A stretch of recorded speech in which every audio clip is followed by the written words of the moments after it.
I'm Jim. Today we're going to be painting the Reaper Miniatures Savage Beauty box set using the Army Painter Skin Tone paint set. Let's open those boxes and get to it. This set was sculpted by Dennis Mize. Before his passing in 2006, Mr. Mize sculpted for Raoul Partha, Reaper Miniatures, and Wizards of the Coast. He won awards under the flags of Dragonlance and Shadowrun. All miniatures were present and intact save for one that had a broken sword which was found under one of the foam supports. The sculpts are very well done, with figures sporting some of the best musculature I've seen on metal miniatures. Even more impressive is that they possess eyelids. They do have quite a bit of excess metal that needs to be removed, however, but the mold lines are minimal. All of this is easily remedied with sanding sticks, cutters, and an X-Acto knife.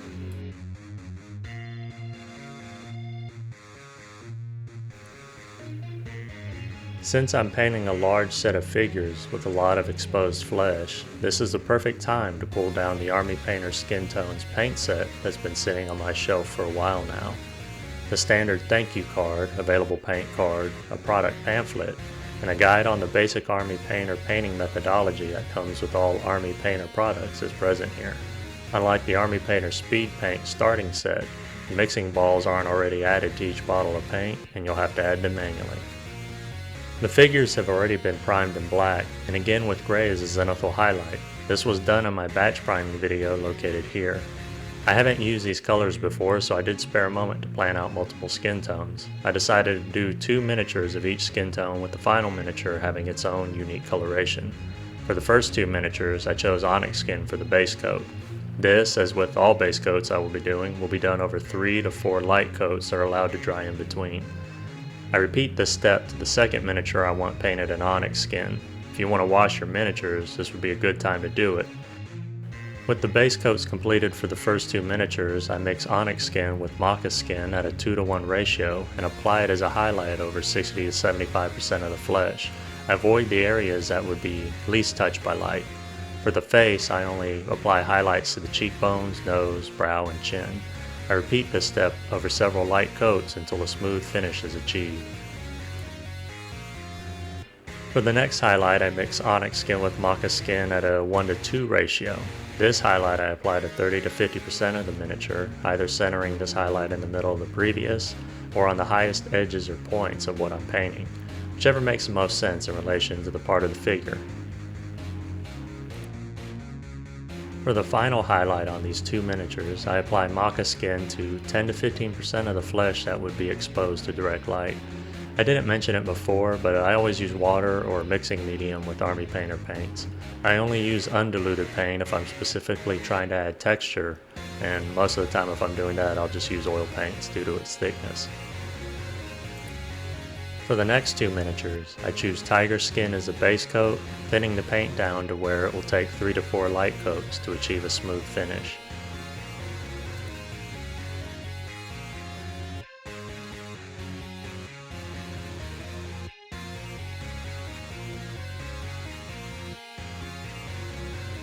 The first 60 to 75% highlight on these 2 will be made with tiger skin mixed with jasper skin at a 2:1 ratio.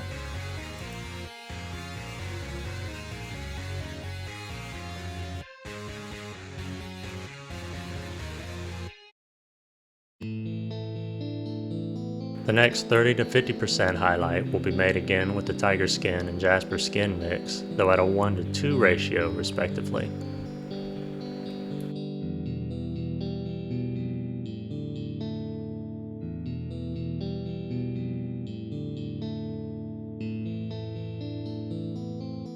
And the final highlight for this pair will be jasper skin, thinned only with water, and again only applied to 10 to 15% of the miniature.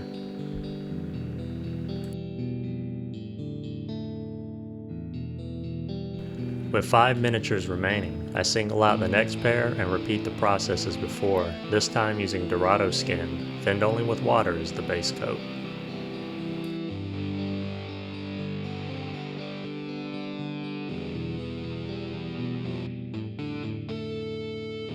For the first highlights on this pair, I mixed dorado skin with amber skin at a 2-to-1 ratio, and again only applied this to 60 to 75% of the areas that would receive the most light. For the second 30 to 50% highlights, I mixed more dorado skin with amber skin, but this time at a 1-to-2 ratio.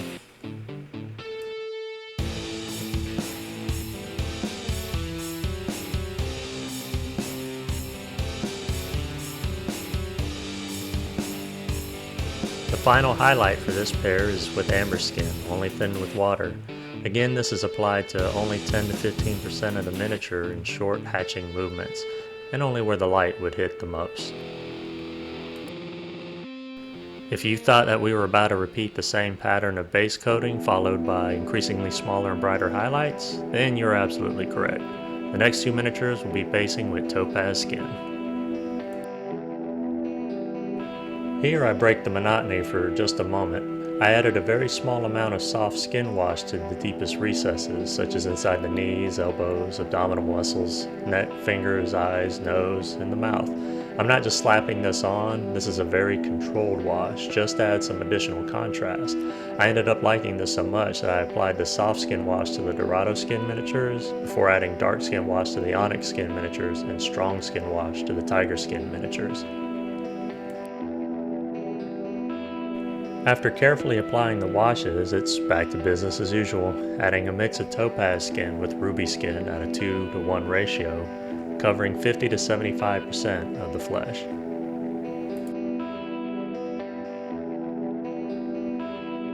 The third highlight is a 30 to 50% coverage of topaz skin and ruby skin, but at a 1-to-2 ratio, respectively.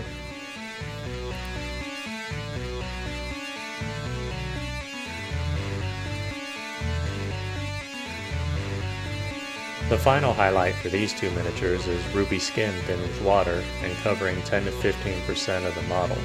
For these minimal highlights, I like to apply the paint in small hatching and cross-hatching motions, following the curvature or the muscles of the target's body part.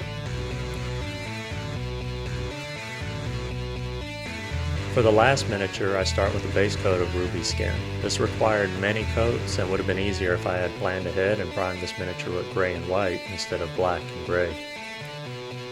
Instead of washing such bright skin, I thinned down garnet pigment toner and added shadows in the deepest recesses. This was the end result.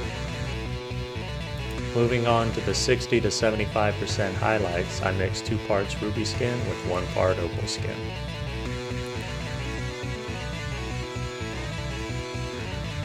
For the 30 to 50% surface highlight, I reversed the ratio, mixing 1 part ruby skin with 2 parts opal skin.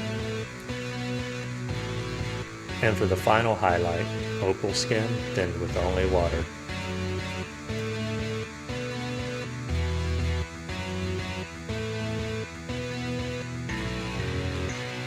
Here is the end result. For the lessons learned this episode, going forward I will wash as a second step after the initial base coat. Any excess was covered by additional highlights, but it would be safer to wash in the earlier stages. For brighter skin tones, I should have primed with gray followed by white. Because I primed black with a gray zenithal, the lighter skin tones required significantly more layers. For the darker skin, I think next time I'll use 3 paints and the mixtures between them instead of just 2. I don't think onyx skin transitioning to maca skin provides enough contrast due to how dark they are. Maybe a little tiger's eye. As for my experience with the Army Painter skin tone set, I didn't use much of the pigment toners. However, regarding the flesh paints, I am glad I have them. I've been mixing my own skin paints from the Army Painter Mega Set, and having these pre-mixed skin tones that are so close to each other saves me a lot of time. If I could get a full refund on this box set, I would opt not to. These will be staying in my collection. Come back next week when I finish the hair, clothing, and the armaments. I may also add additional highlights to the darker skin tones, but I want to finish the clothing before I make that decision. That's going to be it for today. I hope you learned something or you were inspired to start or expand your own collection. If you have any questions or comments, please leave them. If you like the content of this video and would like to see more, please like, share, or subscribe. Until the next time, this is Jim with Working with Miniatures. I'm truly grateful for your time, and I bid you a fond farewell. Till the next video.